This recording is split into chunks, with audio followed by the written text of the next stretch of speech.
नमस्कार and I welcome you all to world affairs. मैं हूं प्रशांत धवन। नाउ रिसेंटली आप लोगों ने इसके बारे में सुना होगा कि जो अफगान सिख्स हैं इन अफगानिस्तान, उन पर बहुत ज़्यादा प्रेशर है। उनको सीधा सीधा आज के समय कहा जा रहा है या तो रिलीजन अपना चेंज कर लो, कन्वर्ट कर लो, या तो देश छोड़ के भाग जाओ। यहाँ पे आप देख पाओगे, इस पे बहुत से आर्टिकल्स पब्लिश हुए हैं। ये टाइम्स ऑफ इंडिया का आर्टिकल है, Afghanistan Sikhs to make choice between converting to Islam और लिविंग कंट्री। ये रिपोर्ट ने यहाँ पर क्लेम किया है। सेम आपको टेक्स्ट मिलेगा द इकोनॉमिक टाइम्स में। नाउ ये रिपोर्ट कहाँ से आई है, क्या हिस्ट्री रही है अफगान सिख्स की इन अफगानिस्तान, ये सब मैं आपको बताऊंगा इन डिटेल। मगर सबसे पहले ये जो रिपोर्ट यहाँ पर लिखा जा रहा है, ये रिपोर्ट आ कहाँ से रही है, सोर्स क्या है, क्योंकि मेरा काम यही है आपको जो मेन इंफॉर्मेशन है, जो रियल क्रक्स है, जो जेन्युइन न्यूज़ है बिहाइंड द वॉल्स, वो आपको प्रॉपरली बताऊं। देखिए, ये रिपोर्ट आई है international forum for rights and security द्वारा। ये एक कनाडा बेस्ड बहुत ही फेमस थिंक टैंक है। ओवर द इयर्स इनकी बहुत सी रिपोर्ट्स पब्लिश हुई है साउथ एशिया को लेकर, एशिया को लेकर, और मैं कहूँगा बहुत ही क्रेडिबल और वेल डॉक्यूमेंटेड ये रिपोर्ट्स पब्लिश करते हैं प्रॉपर प्रूफ के साथ। अब इन लोगों की जो लेटेस्ट रिपोर्ट है यहाँ पर आप देख पाओगे, the dilemma of Sikh community in Afghanistan, convert और फेस द रैथ। रैथ का मतलब होता है कि बहुत ज़्यादा गुस्सा, कहर किसी का फेस करना। और इनके सामने प्रॉब्लम आज के समय यही है कि या तो वॉयलेंस का शिकार हो जाएं या तो कन्वर्ट कर लें प्राइमरली सुन्नी इस्लाम में। नाउ ये रिपोर्ट क्या क्या रही है पहले जानते हैं। नाउ पिछली कई सदियों में आप अगर देखो तो इवन 550 साल पहले भी आप अगर देखो तो अफगानिस्तान के जो सिख हैं ये बहुत ही इंपॉर्टेंट पार्ट रहे हैं अफगानिस्तान की कम्युनिटी का। इनकी आबादी आज के समय बहुत कम हो चुकी है, मगर एक समय अफगानिस्तान की जो सिख हैं इनकी पॉपुलेशन रहती थी ऑलमोस्ट 80 से लेकर 90,000 के आसपास भी। जो सिख एम्पायर था आप अगर देखें अपने पीक पर जब ये फैल गया था तो उस वक्त अफगानिस्तान का जो बहुत सारा एरिया था ये भी इसके अंडर आता था। मगर अफगानिस्तान में जो सिख्स हैं इनकी सबसे बड़ी प्रॉब्लम स्टार्ट हुई 1980 से। जी हाँ, 1980 से पहले आप अगर देखो तो बहुत ही बड़ी संख्या में पीसफुली अफगानिस्तान के जो सिख्स थे ये अफगानिस्तान में रहते थे। मगर एक फिर बहुत ही बड़ा जियोपॉलिटिकल इवेंट हुआ जिससे इनकी ज़िंदगी बहुत ज़्यादा मुश्किल हो गई ना अफगानिस्तान। हुआ यहाँ पर क्या कि यूएसएसआर, आपको पता होगा सोवियत यूनियन, ये चढ़ गया था अफगानिस्तान पर इन 1970s। यूएसए को कैसे भी करके अफगानिस्तान को यूएसएसआर से निकालना था। यूएसए ने और पाकिस्तान ने यहाँ पर प्लान ये बनाया कि क्यों ना रेडिकलिज्म बहुत ज़्यादा बढ़ाते हैं, जो आतंकवादी संगठन है उनको खड़ा करते हैं, तालिबान को खड़ा करते हैं, ये लोग लड़ेंगे अफगानिस्तान में यूएसएसआर से और अफगानिस्तान को छुड़वा देंगे। अब देखो, जब आप आतंकवादी संगठन बनाते हो ना तो आप उनको रेडिकलाइज करते हो बहुत ज़्यादा। और एक रेडिकल आदमी, ऑब्वियस ही बात है, जो आदमी उसके रिलीजन को फॉलो नहीं करता उसको भी अटैक करेगा। तो क्या था कि जो टेररिस्ट संगठन पाकिस्तान और यूएसए ने बनाए थे यूएसएसआर को हटाने के लिए फ्रॉम अफगानिस्तान, इन ग्रुप्स ने सिख्स को भी अटैक करना स्टार्ट कर दिया था 1980 से। और इसीलिए आप अगर देखो तो 1980 से ही बहुत सारे जो सिख रिलीजन के लोग हैं इन्होंने अफगानिस्तान छोड़ना स्टार्ट कर दिया था। ना अगर हम अटैक्स को देखें तो सबसे बड़ा मेजर अटैक पिछले कुछ दशकों की अगर हम बात करें तो ये हुआ था 1988 में, जब एक आतंकवादी घुस गया था गुरुद्वारा गुरु नानक दरबार जलालाबाद में और कई सिखों को यहाँ पे मार डाला। ये जो इंसिडेंट है ना इंटरनेशनली कवर किया गया था, क्योंकि यहाँ पर क्या था कि गुरुद्वारे के अंदर, ये by the way New York times का उस टाइम का आर्टिकल है फ्रॉम 1988, यहाँ पर लिखा है कि bodies of 41 torture victims found at Sikh temple. Of course गुरुद्वारे की यहाँ पर ये बात कर रहे हैं।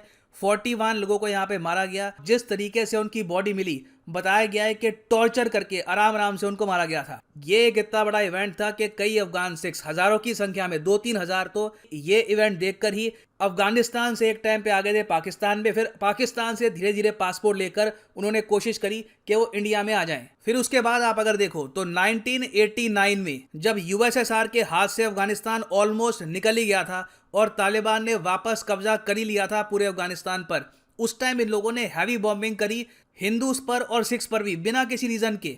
इनका जो टारगेट था जो यूएसएसआर, वो तो भाग रहा था, मगर ऑलमोस्ट आप कह लीजिए वाइल्ड सेलिब्रेशन में इन्होंने बहुत सारे गुरुद्वारे और जो यहाँ पर मंदिर थे उन पे भी अटैक करने स्टार्ट कर दिए और कई अफगान सिख्स की यहाँ पर मौत हुई थी। अराउंड 102 अफगान सिख्स तो यहाँ पर अंधी बॉम्बिंग में ही मारे गए फ्रॉम तालिबान। फिर उसके बाद 1992 में, 1993 में ऑलमोस्ट हर साल आप अगर देखोगे ना तो लगातार जो ये वाला पार्ट था तालिबान कंट्रोल टेरिटरी, येलो जो एरिया है, यहाँ पर अफगान सिख्स पर अत्याचार होते थे। काफी बार जो यहाँ पर विमेन थी, सिख विमेन, इनको किडनैप कर लेते थे, फोर्सफुली कन्वर्ट करते थे और ओवरऑल अफगान सिख्स को हर तरफ से हरास करने की कोशिश करते थे। मगर जो नॉर्दर्न अलायंस उस वक्त फॉर्म हुआ था, यहाँ पर ये जो आप पार्ट देखोगे लाल पार्ट, ये जो पार्ट है ये उस वक्त अहमद मसूद की टेरिटरी थी, मतलब कि ये एरिया था नॉर्दर्न अलायंस के अंडर। कम शब्दों में ये समझ लो कि तालिबान का यहाँ पे कंट्रोल था नहीं।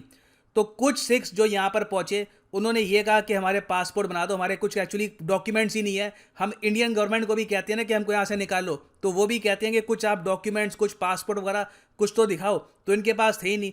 तो नॉर्दर्न अलायंस के लोगों ने, कई जो सिख्स थे यहाँ पर, उनके पासपोर्ट बनाए और बताया जाता है कि इस टाइम कितने 65,000 अफगान्स, प्राइमरली एक्चुअली इसमें अफगान्स हिंदू भी थे, अफगान सिख्स भी थे, ये सब अफगानिस्तान छोड़कर आए और इंडिया पहुंच गए। और जो यहाँ पर अफगान सिख्स और हिंदू बच गए थे उनके साथ एक खास टाइप का ट्रीटमेंट किया गया। उनके साथ तालिबान ने क्या किया कि उनको बैंड बनवाए, अलग से उनको बैज दे दिए कि दूर से पता लगना चाहिए कि तुम एक सिख हो या फिर एक हिंदू हो। यहाँ पे आप देख पाओगे, इस पे आर्टिकल है फ्रॉम 2001, ये यूएसए की इन्वेजन से पहले का आर्टिकल है।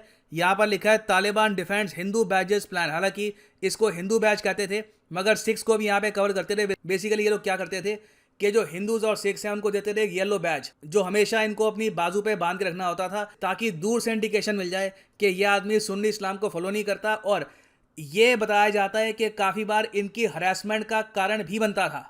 मगर तालिबान कहता था कि इससे हमको हेल्प मिलती है इनको प्रोटेक्ट करने में, ताकि हम दूर से पता कर पाएं कि यह आदमी किसी और रिलीजन का है, इसको सेव रखना है। तो अगेन यहाँ पे इनकी अलग डेफिनेशन है, मगर ओवरऑल अफगान सिख्स ने इस पूरे टेन्योर में बहुत ज़्यादा सफ़र किया। सिख्स और हिंदू दोनों ने काफ़ी सफ़र किया और धीरे धीरे जिनके पास भी थोड़ा बहुत पैसा इकट्ठा होता था, जो लोग अपनी दुकान बेच पाते थे, घर बेच पाते थे, सीधा यहाँ से बेच बाच के सब कुछ इंडिया आ जाते थे फॉर सेफ्टी। मगर तब भी बहुत ही बड़ी संख्या में, हज़ारों की संख्या में अभी भी अफगान सिख्स और हिंदूज बचे हुए थे इन अफगानिस्तान। मगर फिर इनकी लाइफ में एक बहुत ही बड़ा पॉजिटिव चेंज तब आया जब यूएसए ने इन्वेजन कर दी अफगानिस्तान की।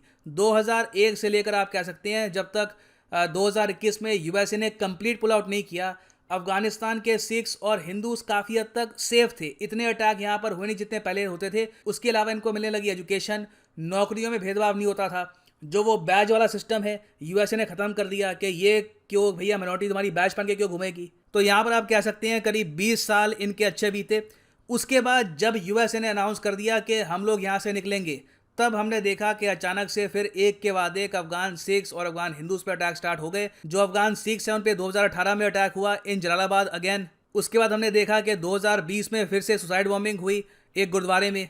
और अब तो देखो सिरा इनको यहाँ पर थ्रेड मिल रहे हैं अफगानिस्तान के, या तो कन्वर्ट हो जाओ या तो देश छोड़ के भाग जाओ। अब यहाँ पे आप कहोगे ठीक है, एक बार को देश छोड़ के भाग सकते हैं, मगर वहाँ पे भी प्रॉब्लम है। रिसेंटली ही मैंने वीडियो अपलोड करी थी कि आखिरी इंटरनेशनल एयरलाइन जो अफगानिस्तान में ट्रैवल करती थी, पाकिस्तान इंटरनेशनल एयरलाइन, इन लोगों ने यहाँ पर कैंसिल कर दी है फ़्लाइट। जब इनकी फ़्लाइट ऑपरेट करती भी थी तब भी आपको मैंने बताया था कि करीब 2 लाख के आसपास चार्ज करते थे फॉर 1 टिकट, जो आम इंसान वहाँ का अफोर्ड नहीं कर पाता। तो कहीं ना कहीं देखिए इंडियन गवर्नमेंट को यहाँ पर सोचना होगा, जो यहाँ पर सिख्स बचे हैं, जो यहाँ पर हिंदू रिलीजन के लोग बचे हैं, उनको हम कैसे निकालें। क्या मतलब यहाँ पे तालिबान से हम बातचीत करें, एक स्पेशल हम फ्लाइट यहाँ पर अरेंज करें, उनके लिए डॉक्यूमेंटेशन करें? ये बहुत ही कॉम्प्लेक्स प्रोसेस होगा, it will be very difficult. इसमें पैसा भी हमारा काफ़ी लगेगा, मगर कहीं ना कहीं हमको सोचना होगा कि हमें करना क्या है यहाँ पर। क्योंकि देखो कनाडा या फिर बाकी और जो कंट्रीज़ हैं उन्होंने जितना करना था उन्होंने कर लिया। थोड़े बहुत लोग उनको यहाँ पे निकालने थे, उन्होंने निकाल दिए। लॉन्ग टर्म में इन लोगों की सेफ्टी के लिए अगर कोई देश आएगा तो इंडिया ही आने वाला है। और फाइनली एक बहुत ही इंपॉर्टेंट अनाउंसमेंट है, आज और कल में आप एक्स्ट्रा डिस्काउंट जीत सकते हैं ऑन अनअकैडमीज कोर्सेज। यूजुअली मैं आपको ये कहता हूँ कि अनअकैडमी का कोई भी आपको कोर्स लेना है, specially the UPSC course, simply यहाँ पर जाओ वेबसाइट पर, लिंक पे क्लिक करके, और यहाँ पे आप अगर डालोगे PG10 तो प्राइसेस में आपको डिस्काउंट मिलेगा 10%। मगर ये डिस्काउंट 20%, 15% भी हो सकता है। आप अनअकैडमी का मेगा यूपीएससी टेस्ट अटेम्प्ट करते हैं, आपको सिंपली क्या करना है कि कमेंट सेक्शन में जाओ, पिन कमेंट में आपको मिलेगा ये लिंक जो है कॉम्बैट का। यहाँ पर जाकर एनरोल नाउ पे कर देना क्लिक। और जब यहाँ पे आप क्लिक करोगे एनरोल नाउ पे तो आपसे मांगेंगे एक कोड यहाँ पर डाल देना PD10 और आप हो जाओगे एनरोल। 11 बजे से पहले आपको नोटिफिकेशन आ जाएगी ईमेल पर, फोन पर कि टेस्ट स्टार्ट होने वाला है, रेडी हो जाओ। आपने अगर इस टेस्ट में जाकर बस कुछ क्वेश्चंस अटेम्प्ट भी कर दिए ना, तब भी आपको यहाँ पर मिलेगा 15% का डिस्काउंट। ये एक गोल्डन ऑफर है, this will only last for today and tomorrow. तो आपको बस जाके वहां पे अटेम्प्ट करना है टेस्ट, तब भी आपको मिल सकता है 15% का डिस्काउंट। अगर आपकी रैंक आ गई 50 से लेकर 500 के बीच में तो डिस्काउंट होगा 25% का। रैंक अगर उसके ऊपर आती है तो डिस्काउंट बढ़ता रहेगा। और अगर आपकी आती है यहाँ पर टॉप रैंक तो आपको फ्री में मिलेगा अनअकैडमी का UPSC कोर्स। तो ये एक बहुत ही स्पेशल मौका है, तो मैं आप सबको कहूंगा enroll in the UPSC test. और इसी नोट के साथ ये है वीडियो का अंत। Thank you for listening and as always God bless you all.